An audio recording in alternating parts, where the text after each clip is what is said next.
Speaking of what's new, he had a comment about Sweden that I think a lot of people are still trying to figure out. Let's listen to this one. You look at what's happening in Germany. You look at what's happening last night in Sweden. Sweden. Who would believe this? Sweden. They took in large numbers. They're having problems like they never thought possible. Even the former Swedish Prime Minister tweeted out last night, Sweden, terror attack, what has he been smoking, is what he said. Questions abound. What do you make of... Do we know what he was referring to when he was talking about Sweden, Brian? It could have been a simple slip of the tongue. President Trump says lots of things. Some of them are inaccurate. In this case, though, it seems to go a step further than a slip of a tongue. The best theory for what he was talking about is a segment on Fox News from Friday night.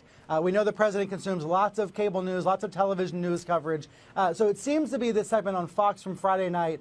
It was about a documentary filmmaker who has looked at Sweden, who has investigated the refugee situation there. It's a very political film suggesting that refugees are bringing lots of violence and threats to Sweden. So perhaps President Trump saw that segment on Friday and was referring to that being last night because that would have been Friday night.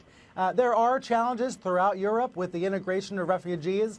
We hear about that from time to time. CNN's been covering that. I think, however, what we hear from President Trump and others is a description of that makes it sound perhaps far worse than it actually is. What President Trump did on stage was he cited Nice and Brussels, examples of actual terror attacks that received widespread coverage at the time.